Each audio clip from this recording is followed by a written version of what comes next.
L'exclusion du président du PDCI-RDA, Tidjane Thiam, de la liste électorale ivoirienne, révélée le 4 juin 2025, a provoqué une onde de choc au sein du parti et au-delà. Lors d'une réunion d'urgence au siège du parti à Cocody, sous la houlette du vice-président ABY Raoul, cadres, élus et militants ont dénoncé une manœuvre visant à marginaliser l'opposition. Le porte-parole a animé une conférence de presse pour clarifier la situation.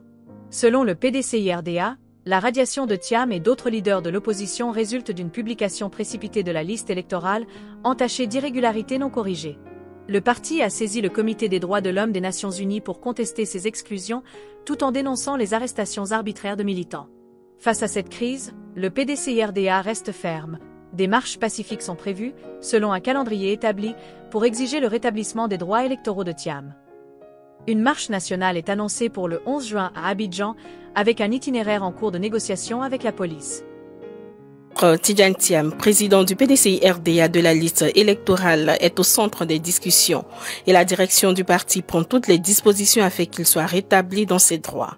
À cet effet, la haute représentation du district d'Abidjan, sous la direction du vice-président ABY Raoul, s'est réunie ce samedi 7 juin 2025 au siège du PDCI-RDA à Cocody. Au cours de cette assemblée qui a réuni les vice-présidents élus et cadres militants et sympathisants, l'honorable Bredoumi Soumaïla a animé une conférence de presse qui portait sur la radiation du président du PDCI-RDA, Tidjane Thiam, de la liste électorale. Dans son exposé, le porte-parole du PDCI-RDA a relevé l'absence du nom du président du parti et de certains leaders de l'opposition sur la liste électorale, bien que toutes les irrégularités dénoncées par ceux-ci demeurent. Le PDCI-RDA, par la voix de son porte-parole, a dénoncé la précipitation avec laquelle la liste électorale a été publiée.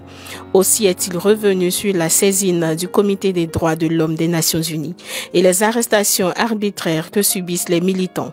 Par ailleurs, face à toute cette situation, le PDCI-RDA décide. Le parti a décidé que face à cette situation, que nous avons déjà bien prévu, la seule chose qu'on n'avait pas prévue, c'est le fait qu'on ait précipité la publication. Et sinon, tout ce qui se passe là, nous, on est au courant. Et je vous ai dit ici une fois, j'ai un ami père à son âme, quand on était en CBG Agro, on était allé voir son papa au village, et on lui a dit, ah, vieux, affaire là, c'est dur à l'université. Le conseil qu'il nous a donné, il a dit, mes enfants, le combat que vous êtes en train de faire, c'est comme deux personnes qui sont en train de se tirer la corde. L'autre a un autre bout, toi tu as un autre bout. Au moment où ta pomme chauffe là, il faut dire que la pomme de l'autre aussi a chauffé. Donc c'est la résistance qui va compter. Leur pomme aussi chauffe. Donc le parti a décidé que nous continuions les marches selon un calendrier qui va être fixé par chaque haut représentant. Nous faisons ça de manière démocratique. La police sera saisie et nous allons faire les marches. Nous ferons les marches jusqu'à ce que le président Thiam soit sur la liste électorale.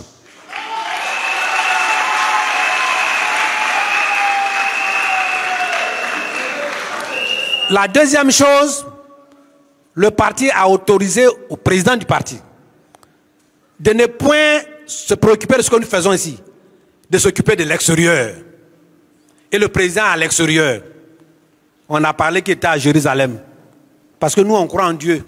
Le président Houphouët-Boigny dit quand il n'y a pas de solution humaine, il y a une solution divine. Et peut-être même qu'elle va venir compléter la solution humaine. Donc, mobilisez-vous pour les marches. Il n'y a pas d'arrêt pour les marches.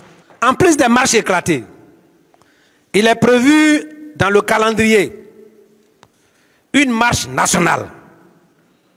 Une marche nationale. Le mercredi 11 juin, ici à Abidjan.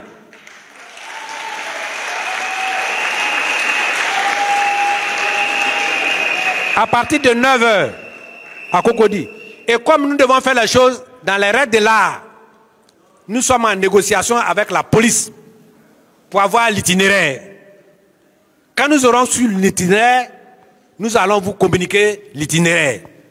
Donc tous les hauts représentants doivent s'assurer que tout le monde puisse participer à cette marche nationale.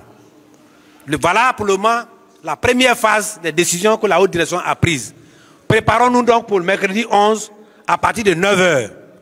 Quand l'itinéraire sera adopté ensemble avec la police, nous allons vous communiquer et tout le monde viendra de manière démocratique pour venir revendiquer des élections transparentes, apaisées et démocratiques. Pourquoi on ne veut pas le faire? Parce qu'on se reproche quelque chose. Et nous demandons donc au pouvoir en place d'écouter le peuple. Pendant que le PDCI-RDA, à partir des dialogues et de paix, maîtrise encore ce peuple. Si ça nous échappe, ce n'est pas nous.